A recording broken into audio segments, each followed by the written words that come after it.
want to thank Larry O'Connor for sitting in. I went to California over the weekend to go to a fantastic event at the Claremont Institute. I have deep and long ties to the Claremont Institute.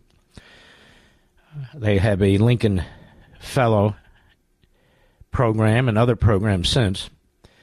And I was in the first class of that Lincoln Fellow program. Good Lord. It's got to be more 35 years ago, give or take. And at that time, the president of Claremont was Larry Arnn, who's the president now of Hillsdale College. And I want to thank them for a very kind reception, all the people who were there. I want to thank them for giving me the Statesmanship Award, which is a big deal there at Claremont and for me, and I appreciate it. As you can tell, I sound a little under the weather because I'm a lot under the weather.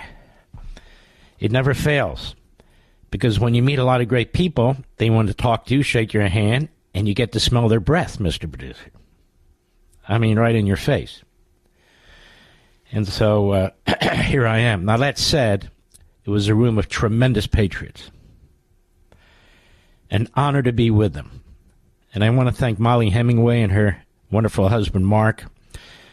Had a great time. We were at the table together, and she introduced me, and she is fantastic. I was sitting next to Mr. and Mrs. John Eastman, which was also a great honor. History will deal with what was done to him. It's not possible for the body politic to deal with it today.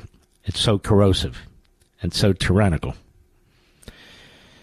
But all through the weekend and before, I do my research. It's nonstop. Did it right up to the beginning of this program.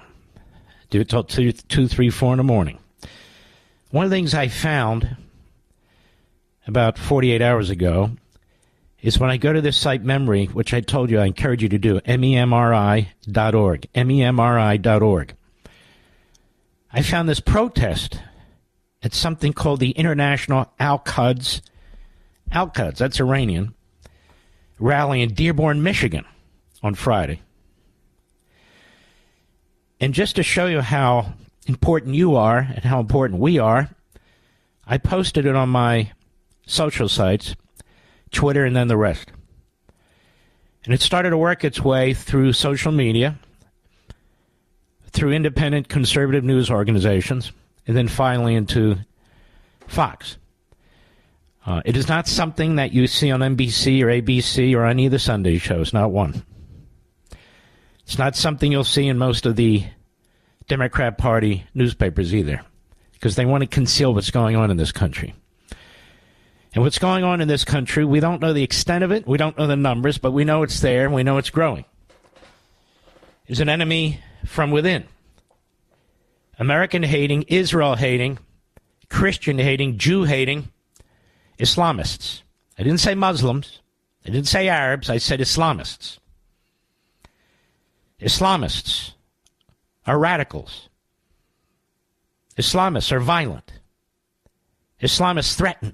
Islamists commit acts of violence. I've told you over and over again, if you hate America, you hate Israel. If you hate Israel, you hate America. And this is demonstrated so clearly and so utterly. And so I'm not looking for any of these news organizations or internet organizations or cable channels to say, oh, here's where we got it from. But I got it from memri.org, memri.org,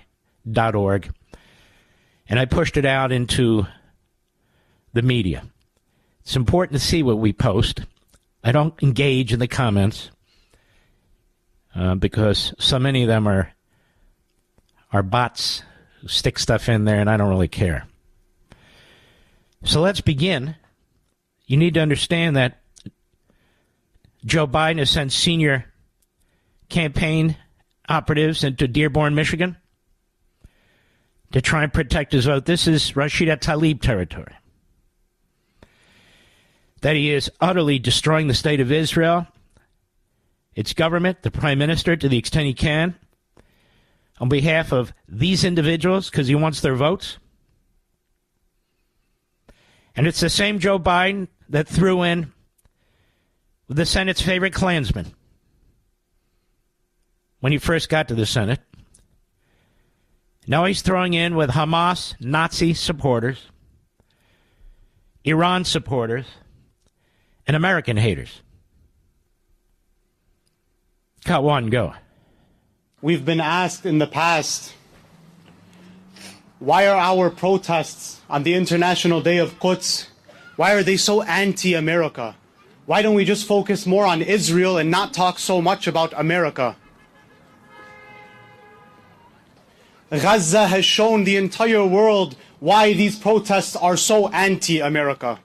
Because it's the United States government that provides the funds for all of the atrocities that we just heard about.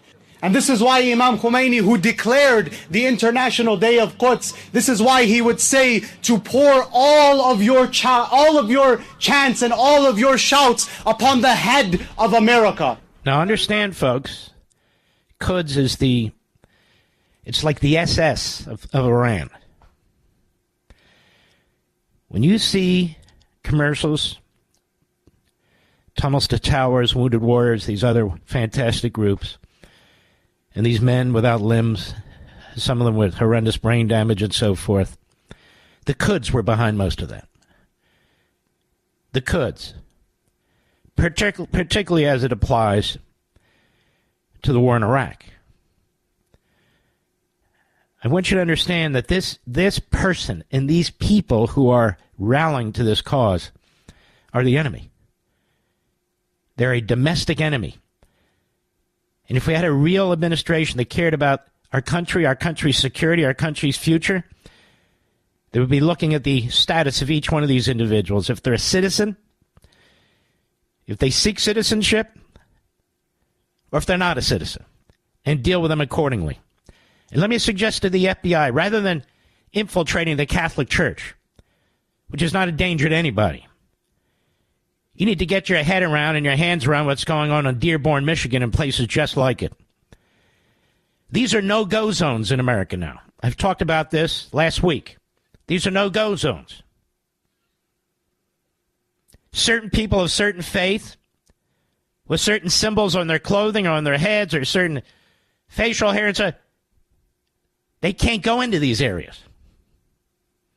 It's like the suburbs of Paris or towns around London and Berlin. It's here, right now. This is who's in the streets with the American Marxists from our universities, our faculties, who are marching down the streets. They don't represent America. They hate America. Did you hear Joe Biden say a word about this today? Not a word.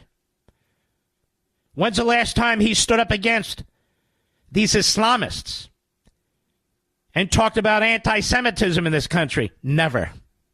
Never. Has Chuck Schumer talked about this? Not a word. Hakeem Jeffries? Not a word. Instead, we get Nancy Pelosi, who signed a letter with 37 other clowns, insisting that the Biden administration literally cut off arms to the state of Israel. I heard a friendly voice on TV today, not one of us, conservative, but a friendly voice say, all Biden wants to know is what is Israel's exit strategy, and present it to them. Let me explain something. Israel has no exit strategy. That's their country. That's their country. There's nowhere to go. They're surrounded. As I speak, missiles keep getting fired in still from Gaza. Missiles are fired in from Lebanon. Imagine living under these circumstances. Day in and day out, day in and day out. This is an advanced, democratic, Judeo-Christian country. It's a Western country surrounded in many cases by barbarian terrorists and barbarian terrorist regimes. And I would add as a footnote, ladies and gentlemen, if you've been checking the information out the last 2 days, Hamas and Qatar are now trying to overthrow the King of Jordan. Right now, with the backing of Iran. There's no two-state solution issue. This is a worldwide effort. I've talked to you about this before. This is a second Muslim crusade. Now, by that, I don't mean Muslims who obviously aren't involved in this. I'm talking about people, Islamists, using the Muslim faith to try and conquer the world. In one town after another, one state after another, hell, one country after another. And look at the influence they have in the United States today. Look at the influence they have in the American media. Look at the influence they have in the Democrat Party. Look at the influence they have in the White House and the State Department and the Defense Department. They have far more influence than any Jewish organization or Christian organization. They have an enormous amount of control and influence. Continue, please. Go ahead.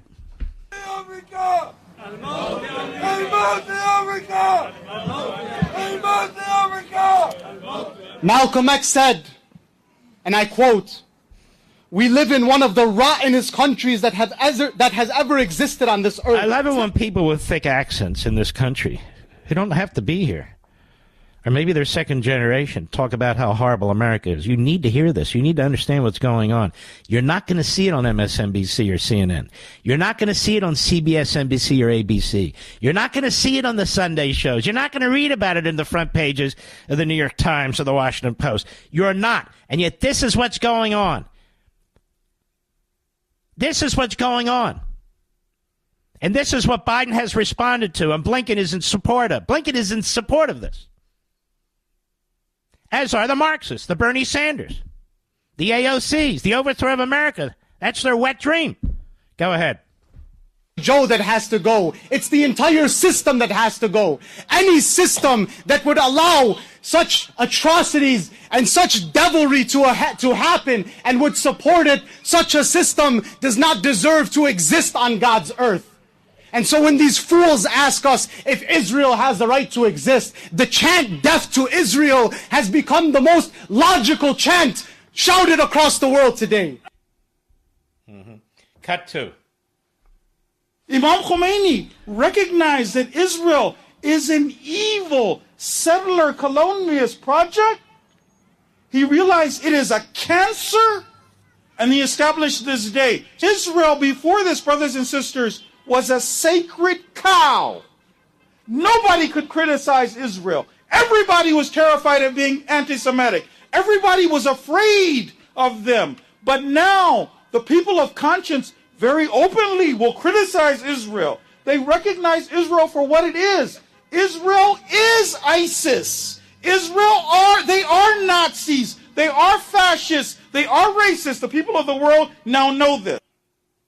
I believe that was an imam.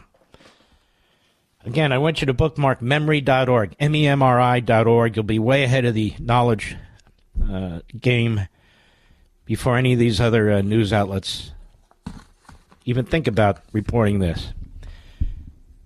And the border's wide open.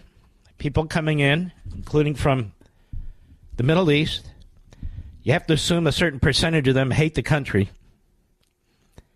You have to assume a certain percentage of people coming into this country from wherever they are want to do violence to this country. And when you heard these two rat-think reprobates, I wanted you to know that these are the people that Joe Biden is carrying favor with. And he never says a damn thing. Nothing. And the FBI knows what's going on in Dearborn, Michigan. And when the editor of Memory.org wrote his piece in the Wall Street Journal, the rest of the media attacked him. Because the rest of the media are perfectly comfortable with this. Their silence speaks 1,000 volumes. Right, Jake Tapper? Right, Wolf Blitzer? Right? Right, John Mika Scarborough?